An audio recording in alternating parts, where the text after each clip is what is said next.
Okay, so what if you lost $8 million? Dollars? I mean, really lost it. All gone. Now, what if you decided to tell an absolutely massive lie to the entire internet to get it all back? Well, that is the wild story of Hong Kong Doll. We're going to dive into a world where what people think is true is way more powerful than reality, and where faking your own collapse is just step one of a master plan. And this quote right here, this is from the person at the very heart of this story, Hong Kong Doll herself. And wow, does it set the stage perfectly? We're talking about a narrative where the line between what's real and what's a performance, well, it isn't just blurry, it's a weapon. All right, so first let's talk about the legend. Because to really understand the lie, you have to get the myth that the internet came to know and follow, and most importantly, the myth they came to believe in. Yeah, this idea of having unlimited bullets was totally central to her online brand. The public saw this super successful creator who could just throw insane amounts of cash into these high-risk crypto trades, all because she had this endless money fountain from her other career. And, an image like that, it attracts a huge following. And then, bam. In 2023, this entire carefully built image looked like it was shattering in the most public, most dramatic, and honestly, most tragic way you could imagine. So get this sequence of events she puts out there, because it was crafted for maximum drama. First, she announces this heartbreaking, super emotional breakup. Then, right when everyone's feeling for her, she drops the bomb. A catastrophic crypto loss, bankruptcy, total financial ruin. It was a 1-2 punch. And it was the perfect story for the internet, right? A famous person brought down by a broken heart and a financial disaster. It was compelling, it was relatable, it got so much attention, but it wasn't the whole truth. Not even close. And here is the twist. She comes out later and reveals that this whole public story, the one that everyone was captivated by, was a performance. A calculated lie that she built just by messing with the timeline. And you don't have to take my word for it. Here it is, in her own words, she straight up admits, yeah, both things happened, but I flipped the order. Why? To create a much more dramatic story, a story that would drive way more traffic, all for a very specific reason. So this is what actually happened. The breakup and this multi-million-dollar business buyout came first, and that created a real financial crisis for her.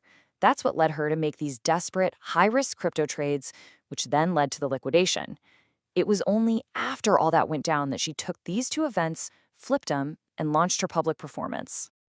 Okay, so let's get to the recovery. This is where it all builds into this incredibly audacious and, you won't believe it, successful master plan to get every single penny back.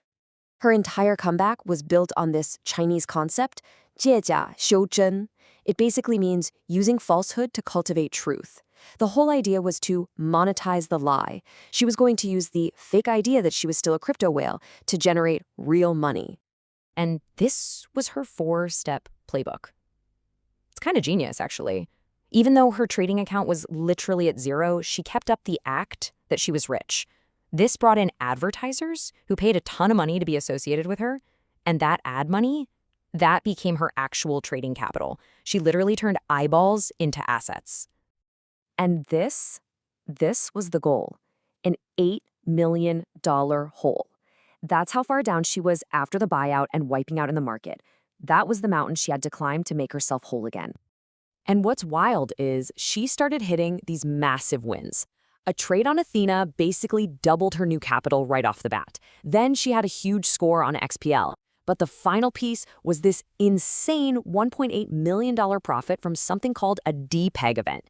She basically made a huge bet that one crypto asset would temporarily break its price link to another.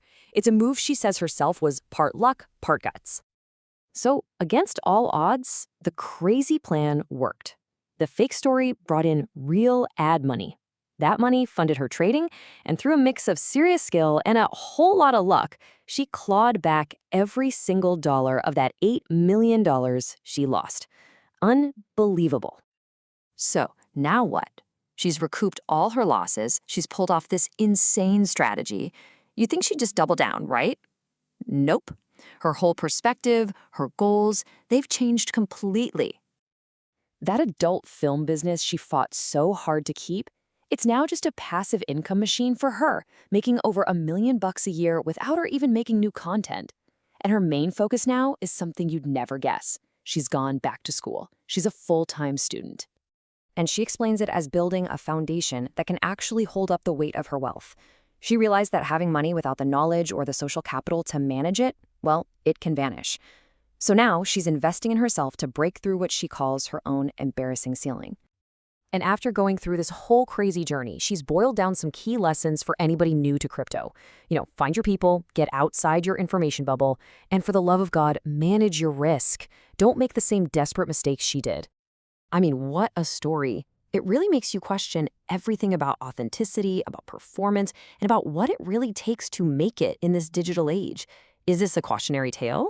Or is it a masterclass in manipulating modern media? And then she leaves us with this final, perfect thought. It's like a wink to all of us, reminding us that she is and she always has been the one telling the story. And in her story, the narrator is always in control.